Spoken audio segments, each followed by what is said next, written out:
Hola, buenos días.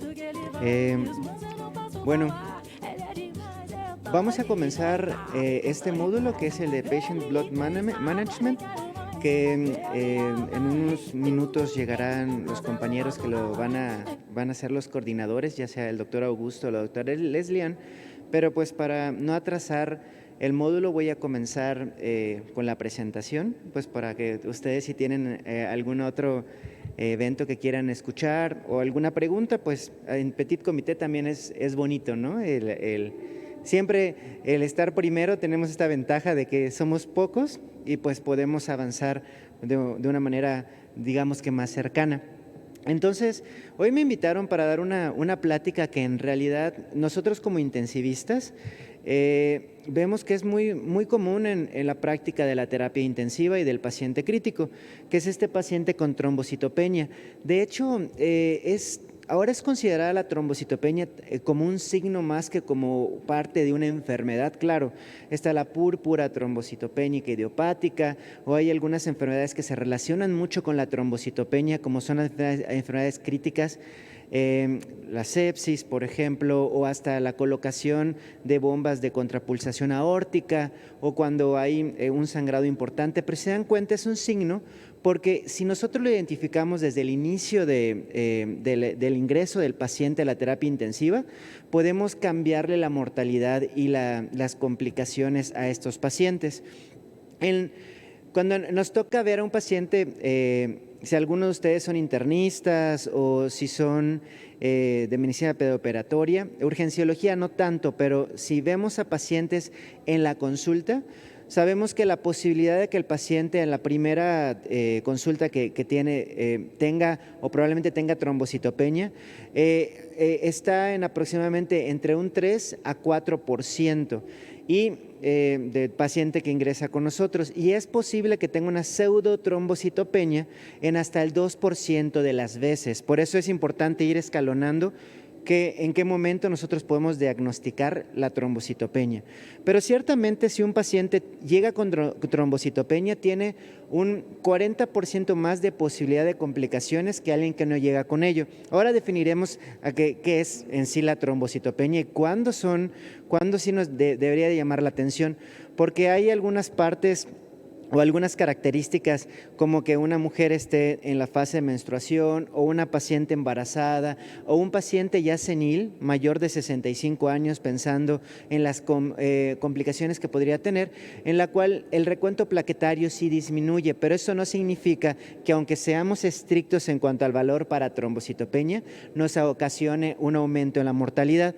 ¿Qué si no lo podría ocasionar? Bueno, pues que comenzara con un recuento de plaquetas de 100,000, por ejemplo, al ingreso de la terapia intensiva o ingreso de la hospitalización, y se mantenga así durante 3 a 4 días, que es cuando podemos saber que aumenta en un 16% la mortalidad, si es que logramos disminuir o mantener esos 100,000 solamente por este número de recuento plaquetario, independientemente por qué haya ingresado el paciente, hasta casi un 50%, o sea, 5 veces más la mortalidad, si no lo logramos parar, si no hacemos algo para ello, que no siempre es fácil.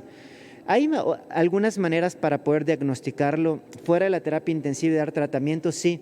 A veces cuando estamos en el PBM y platicamos en estos foros de qué podemos hacer para evitar transfusiones, qué podemos hacer para optimizar al paciente antes de que llegue a la terapia intensiva, o que llegue a un trasplante, o que llegue a una cirugía mayor, pues muchas veces podemos optimizarlo días previos para mejorar las plaquetas, la función del trombo en sí o la hemoglobina, y así evitar complicaciones como podrían ser el TAC o el TRALI ante la transfusión.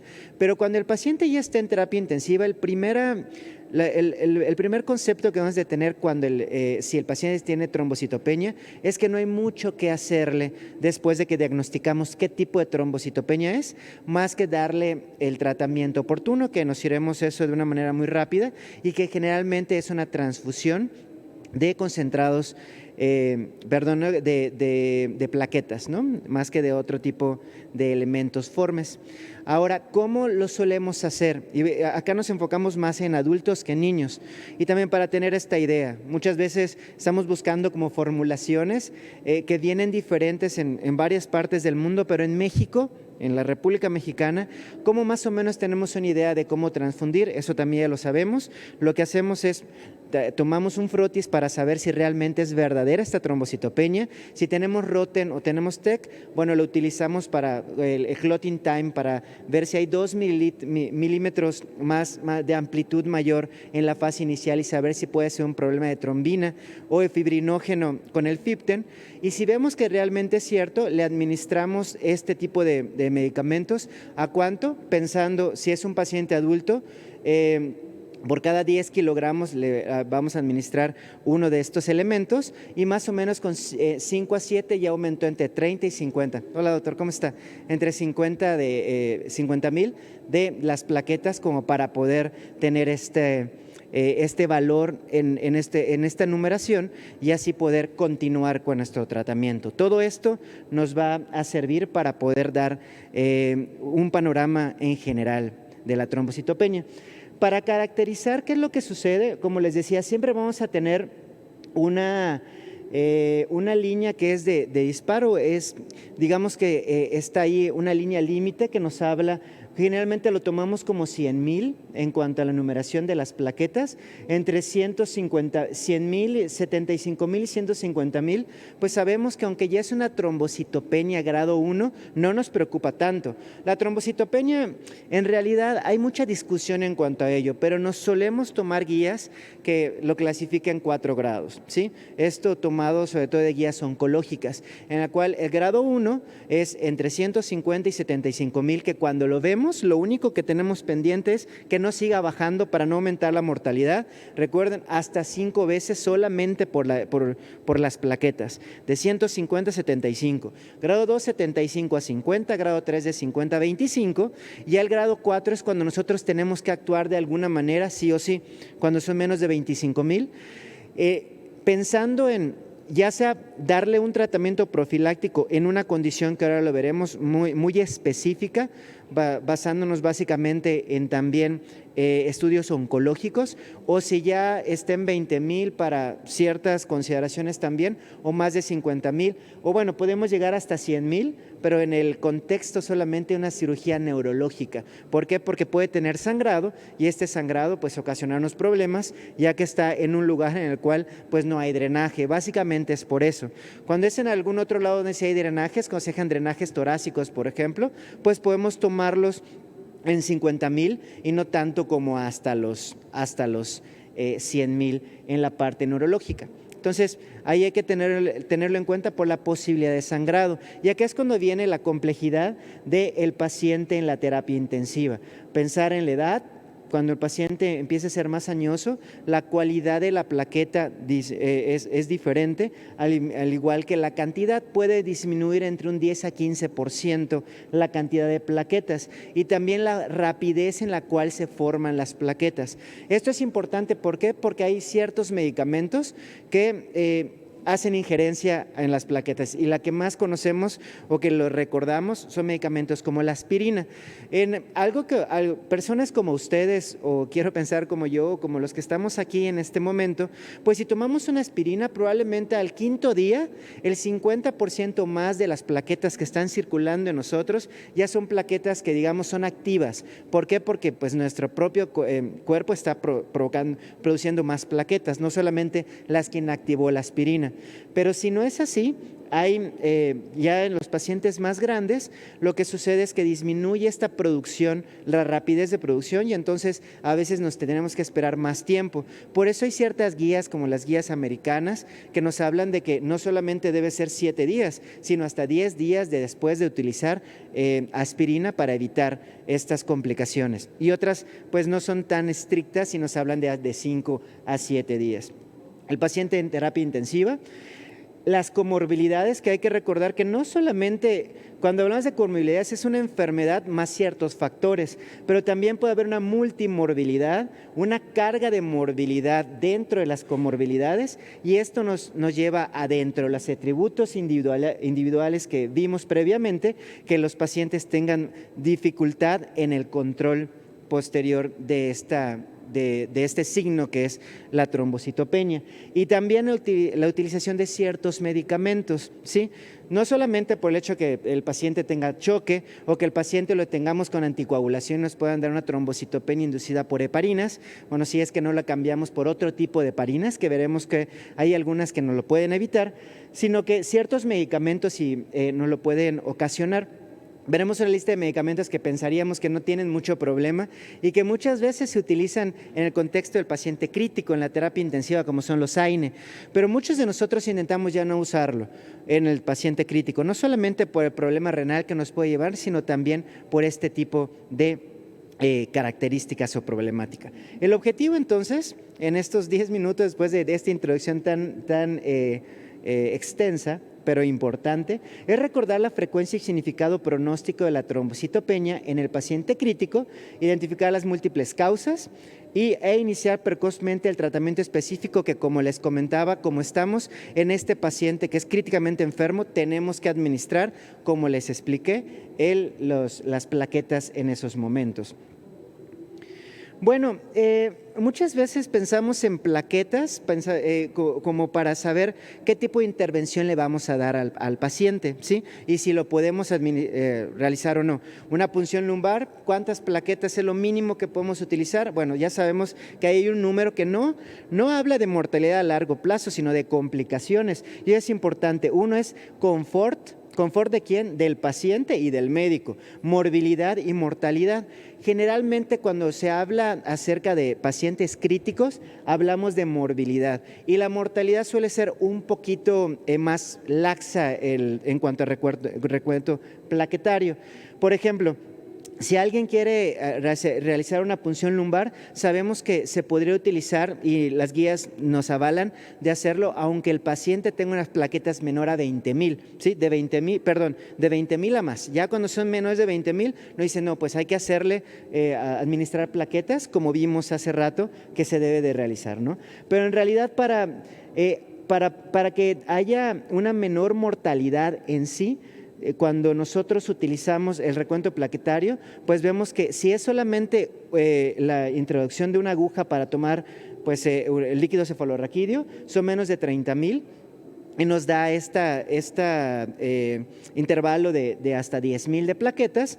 Y si ya vamos a hacer algo mayor con aguja TUI, que pues para colocar un catéter o algo como ello, pues no debe ser a menos de 50,000 de plaquetas. Y tomando esto en cuenta, pues vamos a ver la agenda de la presentación, que básicamente lo vamos a dividir en dos partes: mecanismos fisiopatológicos y expresión clínica, y el diagnóstico y manejo en la unidad de cuidados intensivos. Entonces, los mecanismos fisiopatológicos, y para no abordar tanto en lo que sucede con la plaqueta en sí, pues pueden ser estos 5 básicamente. Una pseudotrombocitopenia que tiene más que ver con el laboratorio, ¿sí? ¿Cómo le está haciendo este recuento? Recuerden, pacientes digamos que no están en terapia intensiva, puede haber una pseudotrombocitopenia en hasta el 2% de los pacientes que encontremos. En la terapia intensiva pueden haber hasta entre un 4%, en 3 y 4%. Entonces hay que estar completamente seguros que no hay un problema en este aspecto. Aglutinación, por ejemplo, que utilicen ETNA y que esto esté provocando que no lo puedan contabilizar cuando están viendo la plaquita, eso puede suceder. Hemodilución, pacientes chocados que le estamos administrando mucho líquido, bueno, lo podemos diluir, hay que tenerlo en cuenta. El secuestro plaquetario, pacientes que tienen una esplenomegalia, una hepatoesplenomegalia, bueno, lo podemos sospechar y tenerlo en cuenta desde un principio. Disminución en la producción, aquí hay como una diferencia en lo que podría ser fármacos que lo hacen, sí, o que lo pueden producir, o ya algunas patologías que también lo producen, y el consumo o destrucción, como el paciente séptico, por ejemplo, que sabemos que tiene un consumo importante de estos elementos de las plaquetas.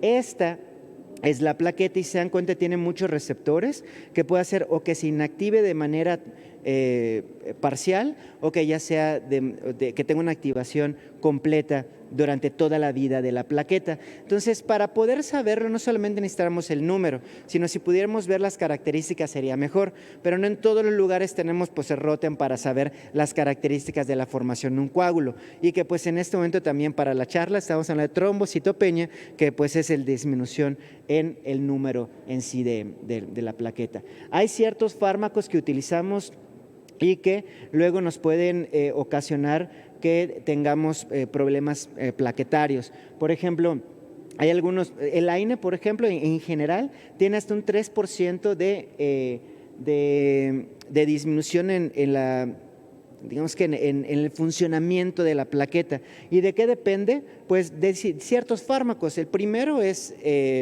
ya bien conocido la aspirina, segundo el ketorolaco, y la diferencia que tiene uno y otra pues es la potencia y el tiempo en el cual se inactivan estas plaquetas. Lo importante aquí es recordar cuáles son las vidas medias. Las vidas medias de estos fármacos, por ejemplo, y de casi cualquier fármaco que tiene este tipo de interacción, ácido valproico, por ejemplo, que sabemos que también produce una trombocitopenia, es que no se pasen de 3 vidas medias como para pensar en qué momento utilizar estos fármacos si mi paciente o el paciente que estamos tratando tiene estas características. ¿Se dan cuenta? Estas 5 vidas medias, que es, digamos que el tiempo de seguridad, pues va cambiando con cada uno de los fármacos, de tal manera que hay fármacos como el piroxicam, que pues tienen hasta 10 días para que lleguen a estas 5 vidas medias, sobre todo para el primer acercamiento del paciente, que es cuando el paciente llega a la terapia intensiva, y así varios de estos medicamentos. Ahora, en cuanto a la aspirina, si el paciente llega con aspirina, hablando de plaquetas, en la terapia intensiva, ¿qué es lo que hay que hacer? Sobre todo si es un paciente que va a entrar a cirugía, que no lo pasan a un área crítica y lo estamos preparando para cirugía. Bueno, hay que ver el riesgo de sangrado de la cirugía. Si es un riesgo bajo de sangrado, ¿qué podría ser? O sea, hablando básicamente de la aspirina con plaquetas entre comillas normales, o un grado 1 de trombocitopenia, que recuerden, 75,000 a 150,000. ¿Qué es lo que hacemos? Bueno, pues es bajo riesgo, no hacemos nada en sí. No hay que darle transfusión ni alguna otra cosa, porque muy probablemente no vaya a tener problemas. Si es de riesgo intermedio, entonces aquí lo vamos a estratificar y vamos a platicar con el hematólogo para saber qué es lo que lo que mejor le puede funcionar a este paciente. Y ahí cuando es un riesgo alto, entonces sí, mínimo durante 6 días hay que evitar, si es posible, que le realicen esta intervención, y si no, pues darle una transfusión profiláctica, que lo veremos un poco más adelante. Hay otros medicamentos que recuerden, las guías nos muestran ciertos días en los cuales no lo debemos de utilizar, pero solamente para tenerlo en cuenta. Al igual que si el paciente llega con una combinación de anticoagulantes o tromboprofilácticos con medicamentos antiagregantes, bueno, pues también tenemos ya guías que nos dicen en qué momento lo debemos de utilizar, y que pues tampoco es cuestión de ahorita desglosarlo por el tiempo, pero para que vean, y aquí podemos ver la bibliografía, la literatura para revisarlo, que sí ya está bien estipulado y establecido los tiempos para evitar complicaciones. Muy bien, hay otros medicamentos que aquí se los muestro y que en realidad ya llegando al paciente nada más es estratificarlo. Cuando ya nos vamos a la parte de los mecanismos de consumo que nos pueden llevar a esta trombocitopenia, pues bueno, estos son los más comunes en la terapia intensiva: la hemorragia masiva, trauma mayor, coagulación intravascular diseminada, la sepsis y utilizar un ECMO o un circuito extracorpóreo, y que esto, pues bueno, las características son un poco diferentes, pero básicamente lo que hay que hacer es poder cuantificar cuánto de plaquetas tiene el paciente para darle un tratamiento adecuado. Y también mecanismos de destrucción, que la destrucción puede ser una trombocitopenia inmune inducido por drogas, puede ser una trombocitopenia inmune ya establecido para el paciente, inducida por heparina, síndrome hemofagocítico, las microangiopatías trombóticas y las trombocitopenias inmunes que pueden producirse después de la transfusión. que también ya tenemos una idea de qué es lo que puede llevar, sobre todo por el inicio ya, de esta trombocitopenia. Si es algo súbito, pues vamos a pensar probablemente en algo inmune. Si es algo por heparina, ya sabemos que la heparina empieza a dar esa trombocitopenia entre el cuarto y quinto día, y bueno, pues lo que vamos a hacer es cambiar a otras heparinas probablemente ya no naturales, sino artificiales, que puedan evitar esta trombocitopenia, y hay indicaciones específicas para heparinas como el Fondaparinux, por ejemplo, que pues después de cierto tiempo nos van a evitar estas consideraciones. Ahora, cuando nosotros vamos a diagnosticar, y aquí se los pongo también de una manera muy contundente por el tiempo que tenemos, pues para diagnosticar y manejarlo, ¿qué es lo que tenemos que hacer? Pues primero hay que excluir que el paciente pueda tener una pseudotrombocitopenia. ¿Y de qué manera se puede excluir? Bueno, si nosotros no tenemos una sospecha clínica con lo que nos llegó 15,000 de plaquetas, pero el paciente no tiene sepsis, de hecho nada más está ahí para prepararlo para una cirugía mayor. Bueno, vamos a tomar otra muestra y mandarla y poder confirmar que esto está sucediendo, o ahora sí pedir que un Rotem, un TEC para ver la característica del coágulo, ¿sí? Después, el motivo de la internación. Luego, un interrogatorio exhaustivo sobre alguna droga, como vimos previamente, que pueda estar produciendo algún cambio en el recuento de plaquetas o en la cualidad del coágulo. Posteriormente, conforme pase el tiempo, evitar la profundidad y dinámica, sobre todo hablando del tiempo. Recuerden que les decía en la introducción que es importante que no se mantenga durante mucho tiempo una trombocitopenia, ya que después de 3 días puede aumentar hasta 5 veces la mortalidad en este tipo de pacientes, tomándolo como un signo más que un síntoma o una enfermedad, la trombocitopenia en sí.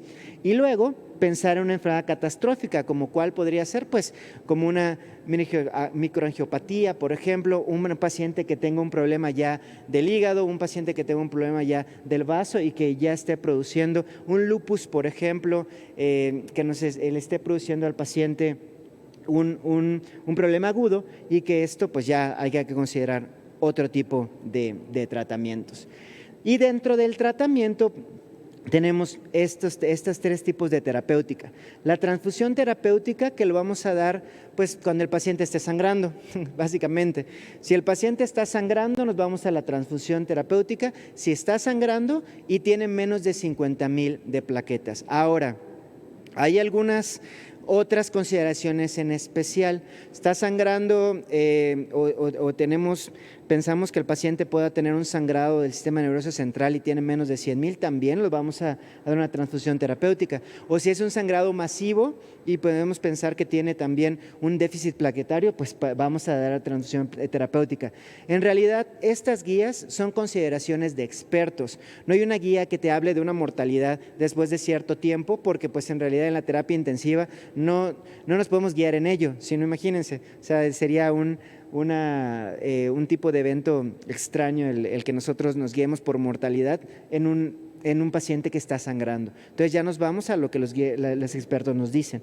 Las profilácticas, pues esas también sirven y son guías de expertos. ¿Cuáles? Bueno, lo mismo, ¿no? Un paciente, aunque no esté sangrando y tiene menos de 100,000 plaquetas y va a entrar a cirugía de neuro, le administramos plaquetas. O si es una cirugía abdominal o torácica, también. ¿Sí? Ahí en cuanto a 50,000 plaquetas, 20,000 plaquetas si es un paciente que le van a hacer una punción lumbar, por ejemplo, o le van a colocar un catéter venoso central, pues también para evitar sangrados, y 10,000 plaquetas si es, bueno, y hablando de procedimientos invasivos, ¿no? Pero en el caso de profiláctico, 10,000 plaquetas tomados de las guías oncológicas en pacientes pues que se les realizó quimioterapia, y bueno, de ahí ya con estas guías de experto nos vamos a nosotros para evitar complicaciones.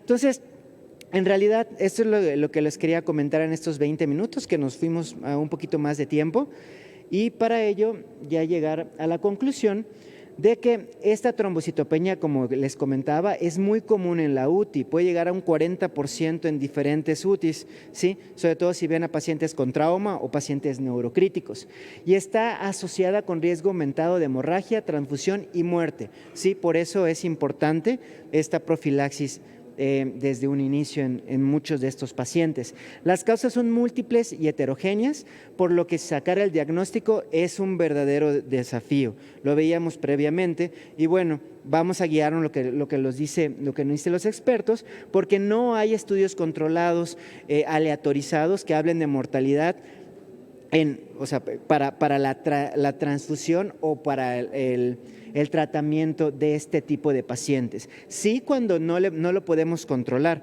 y por eso es importante controlarlo desde un inicio y evitar complicaciones. Bien, pues eso es todo. Muchas gracias.